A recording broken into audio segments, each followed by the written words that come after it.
సమరం న్యూస్ ఛానల్కు స్వాగతం.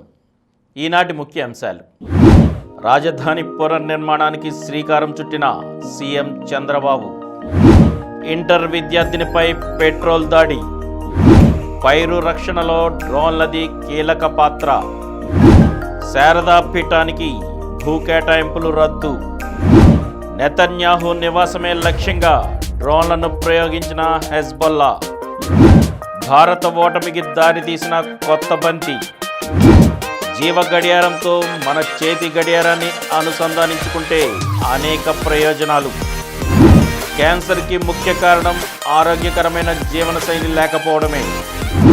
ఈరోజు వార్తల్ని చూద్దాం. రాజధాని పునర్నిర్మాణానికి శ్రీకారం చుట్టిన సీఎం చంద్రబాబు. అమరావతి 2.0 మొదలైంది. రాష్ట్రంలో ఎన్డీఏ అధికారంలోకి వచ్చిన 4 నెలలకే రాజధాని పునర్నిర్మాణం ఘనంగా ప్రారంభమైంది. 2014-19 మధ్య జరిగిన నిర్మాణం అమరావతి 1.0 అనుకుంటే ఇప్పుడు మొదలైంది 2.0 వర్షన్. అప్పట్లో జరిగింది ఒక ఎత్తు, ఇప్పుడు జరగబోయేది ఒక ఎత్తు. అప్పట్లో భూ సమీకరణ ప్రణాళిక రూపకల్పన, నిధుల కొరతతో రాజధాని నిర్మాణం ఆశించినంత వేగంగా జరగలేదు. కానీ ఇప్పుడు అన్నీ అమరే ఉన్నాయి. భూమి ఉంది, ప్రణాళికలు సిద్ధంగా ఉన్నాయి. ఇప్పటికే కొంతమేర నిర్మాణాలు పూర్తి చేసుకున్న భవంతులు, రహదారులు, వంతెనలు ఉన్నాయి. కేంద్రం ఆర్థికంగా చేయూతనివ్వడంతో పుష్కలంగా నిధులు ఉన్నాయి. అమరావతిని ప్రపంచ స్థాయి నగరంగా తీర్చిదిద్దాలన్న బలమైన సంకల్పం కలిగిన ప్రభుత్వము ఉంది. అమరావతి పునర్నిర్మాణాన్ని ముఖ్యమంత్రి చంద్రబాబు శనివారం ఘనంగా ప్రారంభించారు. 5 కోట్ల ప్రజల ఆశల్ని, ఆకాంక్షల్ని మోస్తున్న అమరావతిని అద్భుతమైన నగరంగా తీర్చిదిద్దుతామని ఆయన రాజధాని రైతుల ఆశాతిరేకాల మధ్య ప్రకటించారు. ఇంటర్ విద్యార్థినిపై పెట్రోల్ దాడి. జీవితంపై ఎన్నో ఆశలతో కష్టపడి చదువుకుంటున్న ఇంటర్ బాలికపై స్నేహితుడు ముసుగులో ఉన్న వ్యక్తి దారుణానికి పాల్పడ్డాడు. కలవడానికి రమ్మని చెప్పి పెట్రోల్ పోసి నిప్పంటించాడు. వైఎస్ఆర్ జిల్లా బద్వేల్ సమీపంలో శనివారం ఈ దారుణం చోటు చేసుకుంది. జిల్లా ఎస్పీ హర్షవర్ధన్ రాజు తెలిపిన మేరకు బాధిత బాలిక ఓ ప్రైవేట్ కళాశాలలో ఇంటర్ మొదటి సంవత్సరం చదువుతోంది. కడపలోని ఓ హోటల్లో వంట మాస్టర్గా పనిచేస్తున్న విఘ్నేష్తో చిన్నప్పటి నుంచి స్నేహం ఉంది. అతడికి వివాహం కాగా భార్య గర్భిణి. శుక్రవారం ఉదయం అతడు విద్యార్థినికి ఫోన్ చేసి శనివారం తనను కలవాలని కోరాడు. లేదంటే ఆత్మహత్య చేసుకుంటానని బెదిరించాడు. దాంతో ఆ బాలిక శనివారం కళాశాల నుంచి ఆటోలో బయలుదేరగా విఘ్నేష్ మధ్యలో ఆ ఆటో ఎక్కాడు. ఇద్దరు బద్వేలుకి 10 కిలోమీటర్ల దూరంలో ఉన్న పీపికుంట చెక్పోస్ట్ వద్ద దిగి సమీపంలోని ముళ్ల పొదల్లోకి వెళ్లారు. కొంతసేపటికి విఘ్నేష్ బాలికపై పెట్రోల్ పోసి నిప్పంటించి పరారయ్యాడు. కొందరు మహిళలు ఆమెను గమనించి పోలీసులకు సమాచారం ఇచ్చారు. అమ్మాయిని హుటాహుటిన స్థానిక ప్రభుత్వ ఆసుపత్రికి, అక్కడి నుంచి మెరుగైన వైద్యం కోసం కడప రిమ్స్కి తరలించారు. ఈరోజు ఉదయం తీవ్రంగా గాయపడిన బాలిక కడప రిమ్స్లో చికిత్స పొందుతూ కన్నుమూసింది. బద్వేల్ ఘటనలో యువతి చనిపోవడంపై సీఎం చంద్రబాబు తీవ్ర విచారం వ్యక్తం చేశారు. ఎంతో భవిష్యత్తు ఉన్న విద్యార్థికి ఒక దుర్మార్గుడి దుశ్చర్యకు బలి కావడంపై ఆవేదన వ్యక్తం చేశారు. విచారణ పూర్తి చేసి నిందితుడికి మరణశిక్ష పడేలా చేయాలన్నారు. మహిళలు, ఆడబిడ్డలపై అఘాయిత్యాలు చేసేవారికి ఈ ఘటనలో పడే శిక్ష ఒక హెచ్చరికలా ఉండాలన్నారు. ప్రత్యేక ఫాస్ట్ ట్రాక్ విధానంలో కేసు విచారణ పూర్తి చేయాలని ఆయన అధికారులను ఆదేశించారు. పైరు రక్షణలో డ్రోన్లది కీలక పాత్ర. వ్యవసాయం, పట్టణ పంచాయతీ కార్యాలయాలు, విపత్తులు, అటవీ, దేశ సరిహద్దు రక్షణ, జాతీయ రహదారులు, ట్రాఫిక్ నియంత్రణ, ఇలా అన్ని రంగాల్లోనూ డ్రోన్ల వినియోగం పెరుగుతోంది. తమ కార్యకలాపాలకు డ్రోన్ సేవలు, కృత్రిమ మేధను జోడించేందుకు రాష్ట్ర ప్రభుత్వ శాఖలు సిద్ధమవుతున్నాయి. ఈ సాంకేతికతను ఎక్కడెక్కడ ఎలా వాడేందుకు తమకు అవకాశం ఉందని ప్రభుత్వ శాఖలు గుర్తించి ప్రభుత్వానికి వివరాలు సమర్పించాయి. మరింత సమర్థమైన, సుస్థిర వ్యవసాయ పద్ధతులకు డ్రోన్లు వీలు కల్పిస్తున్నాయి. డ్రోన్ వినియోగానికి తోడ్పడే సబ్మిషన్ ఆన్ అగ్రికల్చరల్ మెకనైజేషన్ పథకం, వ్యవసాయ విశ్వవిద్యాలయాలు, సంస్థలు, రైతు ఉత్పత్తుల సంస్థల మధ్య భాగస్వామ్యాలు వంటివి ఇందుకు తోడ్పడుతున్నాయి. పొలంలో ఎక్కడ ఎలాంటి తెగులు మొదలైందనేది గుర్తించేందుకు ఈ డ్రోన్లు ఉపయోగపడుతున్నాయి. దెబ్బతిన్న నిర్ణీత ప్రాంతంలో క్రిమిసంహారక మందులను డ్రోన్లతో పిచికారీ చేయవచ్చు. దీనివల్ల వ్యయ ప్రయాసాలు తప్పడంతో పాటు పర్యావరణం పైన కాస్త ప్రభావం తప్పుతుంది. సకాలంలో తెగుళ్లను గుర్తించి నివారణ చర్యలు తీసుకోవడం వల్ల సస్య రక్షణ సులువవుతుంది. శారద పీఠానికి భూ కేటాయింపులు రద్దు. విశాఖకు చెందిన వివాదాస్పద పీఠాధిపతి స్వరూపానందేంద్రకు చెందిన శారద పీఠానికి జగన్ ప్రభుత్వం అప్పనంగా కట్టబెట్టిన 15 ఎకరాల అత్యంత విలువైన భూమిని వెనక్కి తీసుకోవాలని రాష్ట్ర ప్రభుత్వం సూత్రప్రాయంగా నిర్ణయించింది. భూ కేటాయింపు రద్దు ప్రతిపాదనకు వచ్చే మంత్రివర్గ సమావేశం ఆమోదముద్ర వేయనుంది. వైకాపా ప్రభుత్వ హయాంలో అప్పటి సీఎం జగన్ తన గురువు అత్యంత సన్నిహితుడైన స్వరూపానందేందర్ కోరిందే తడవుగా భీమిలి పట్టణాన్ని ఆనుకొని కొత్త వలస గ్రామ పరిధిలో సముద్ర తీరానికి దగ్గరలో కోట్ల రూపాయలు విలువ చేసే భూమిని ఎకరం ₹1,00,000 చొప్పున అడ్డగోలుగా ఇచ్చేశారు. గత ప్రభుత్వ హయాంలో జరిగిన అక్రమ భూ కేటాయింపులపై సమీక్షలో భాగంగా ఎన్డీఏ ప్రభుత్వం దీన్ని గుర్తించింది. శారదా పీఠానికి భూముల కేటాయింపును రద్దు చేయాలని నిర్ణయించింది. నెతన్యాహు నివాసమే లక్ష్యంగా డ్రోన్లను ప్రయోగించిన హెజ్బొల్లా. హమాస్ అధినేత యహ్యా సిన్వర్ హత్యకు ప్రతీకారంగా హెజ్బొల్లా శనివారం ఇజ్రాయెల్ ప్రధాని బెంజమిన్ నెతన్యాహు నివాసంపై డ్రోన్ల దాడి చేసింది. మొత్తం 3 డ్రోన్లను ఉపయోగించింది. ఇందులో ఒకటి ఉత్తర ఇజ్రాయెల్లోని సెసిరియా నగరంలో ప్రధాని నివాసం ఉన్న భవనాన్ని తాకింది. ఆ సమయంలో ఇంటిలో నెతన్యాహు, ఆయన భార్య లేరని ఇజ్రాయెల్ అధికార వర్గాలు తెలిపాయి. లెబనాన్ నుంచి దూసుకొచ్చిన 3 డ్రోన్లలో 2ంటిని మధ్యలోనే కూల్చివేశామని ఇజ్రాయెల్ సైన్యం పేర్కొంది. ఒక డ్రోన్ మాత్రం ఓ భవనాన్ని తాకిందని తెలిపింది. ఏ మేరకు నష్టం వాటిల్లిందన్న వివరాలను వెల్లడించలేదు. ఇజ్రాయెల్ మాత్రం ఈ దాడులు ఇరాన్ పనేనని ఆరోపిస్తోంది. ఈ ఘటనపై నెతన్యాహు స్పందిస్తూ ఏ దాడులు తమను అడ్డుకోలేవని అన్నారు. విజయాన్ని సాధించే వరకు యుద్ధాన్ని ఆపేదే లేదని పేర్కొన్నారు.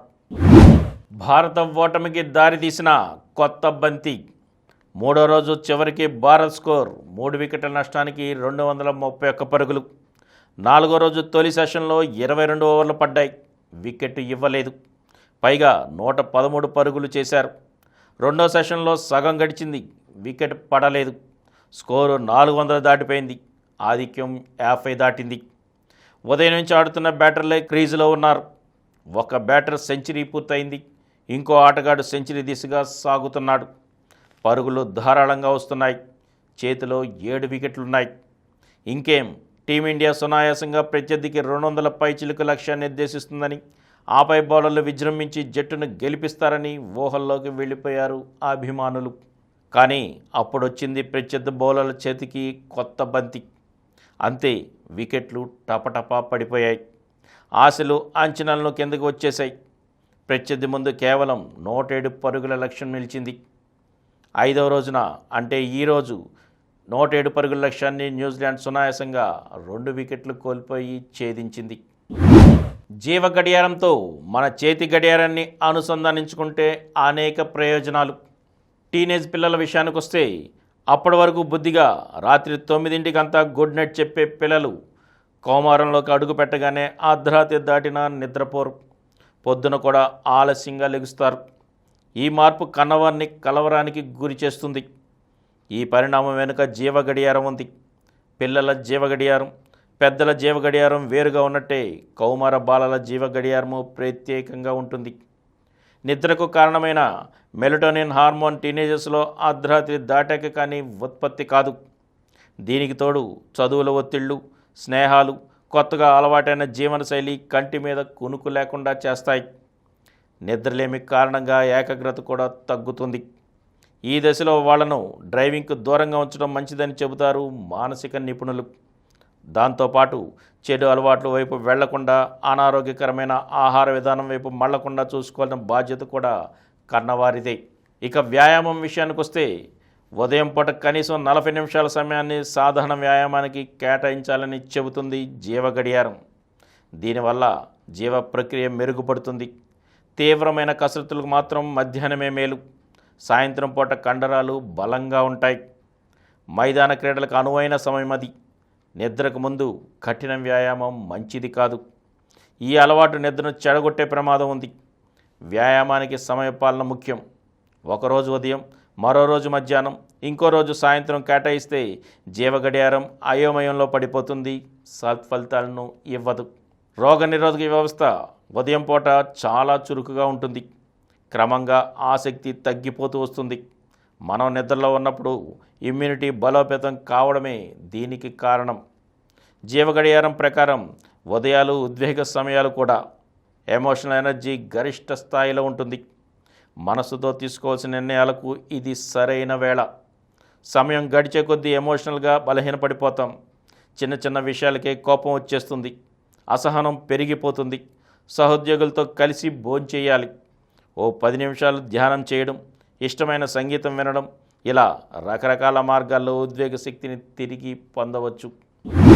క్యాన్సర్కి ముఖ్య కారణం ఆరోగ్యకరమైన జీవనశైలి లేకపోవడమే. వాసవ్య నరసింహంలో 1294వ ఆరోగ్య సదస్సు. మొదటి దశలోనే క్యాన్సర్ను గుర్తిస్తే చాలా వరకు పూర్తిగా నివారించవచ్చు. మన ఆహార అలవాట్లు, కొన్ని రకాల వ్యసనాలు, ఆరోగ్యకరమైన జీవనశైలి లేకపోవడం క్యాన్సర్ రావడానికి కారణాలవుతాయి.